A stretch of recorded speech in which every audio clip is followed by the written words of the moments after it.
Welcome to Christian Warrior Training. My name is Keith. I'm here with my friend Beau Durocher. What's up, Beau? Yes, good to see you guys. Um, we came to his Krav Maga studio, which is Boise City Krav Maga. Yep. Right. And we're here today talking about impact weapons and all the less lethal options that we have available to you. You saw the intro where guys are beating the crap out of each other. That was fun. Yep. And basically, the reason why we're doing this is because church security teams predominantly just have guns, and that's it. And so your only option is lethal force. Yep. And we know that church security teams, more often than not, you're going to use less than lethal force, either hands-on, impact weapon, pepper spray, something. Sure.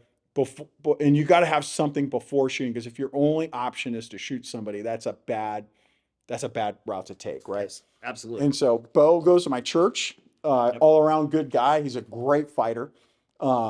And he's got some great options for less lethal for all of us. So Beau, thanks for coming. No What problem. is the best option for church security guys, or some of the best options? Yeah, I think it's just the way you said it is we got to have using that force continuum, giving the church security guys choices and options, starting with hands-on training, de-escalation, obviously, which Keith has covered, and then moving on to giving them weapons to get to the lethal force.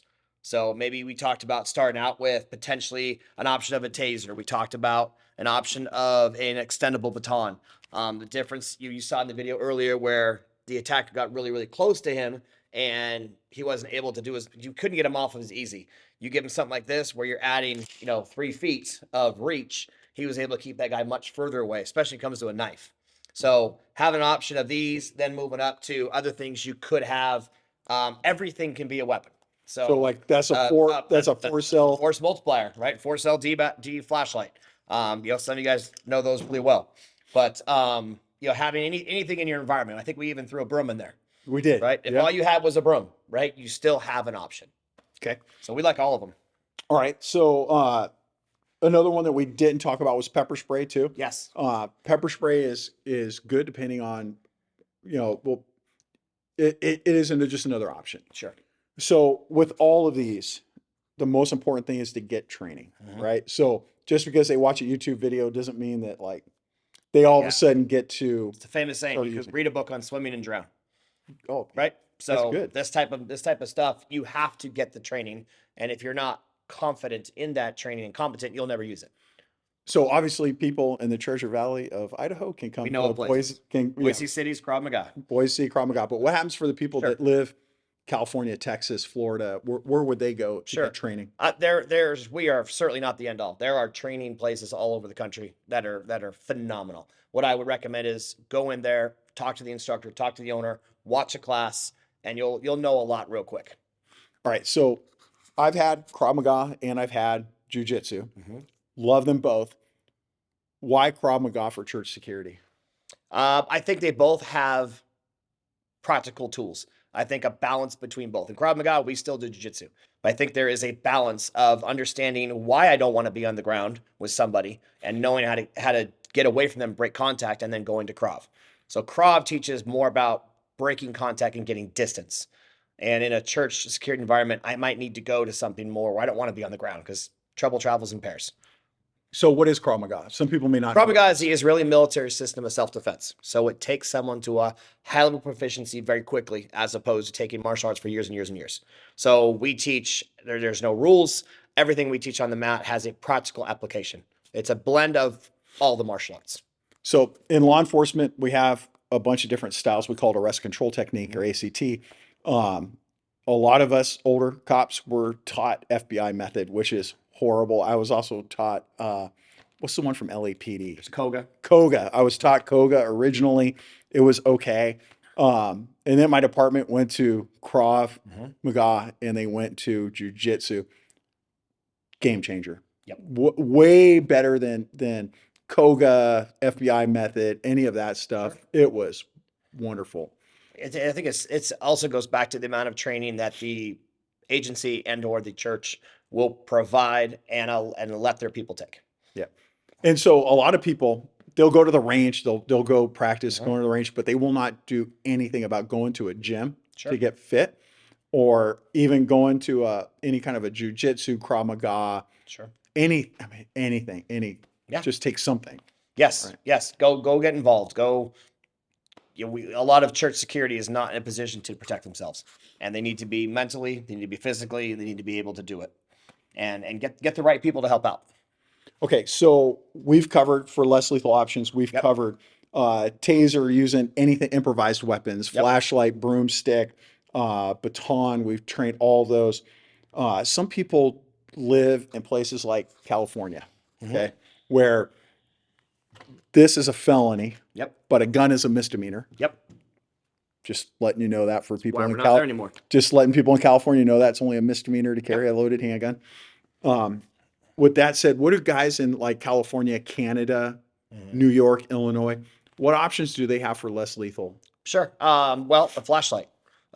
You should have a flashlight on your person anyway. The lights could get cut off. You're inside of an environment, you're inside of a building, and when lights go out, it can be very scary. So having a flashlight can certainly be improvised weapon. Having a tactical pen could be an improvised weapon. It's not something necessarily that I'm going to go to get a guy from this distance away. But if this person were to close the distance on me, potentially going for my firearm, my tactical pen might be my weapon to get this person off of me, to create some space. And he showed me the pen a couple of days ago, Yeah. and I had never, I mean, I've thought about using a pen to stab somebody, but when we were in the room and you were kind of demonstrating it, there were some phenomenal things you can do. Yeah, very simple, easy to learn, and you can take it anywhere. So, having a flashlight, having a pen, a fire extinguisher, any janitor supplies, anything that can give you space and distance. We talked about the less lethal firearm. I think it's the The Burna, Burna. right? What are your thoughts on that? So we just came from filming on the outside with the Burna.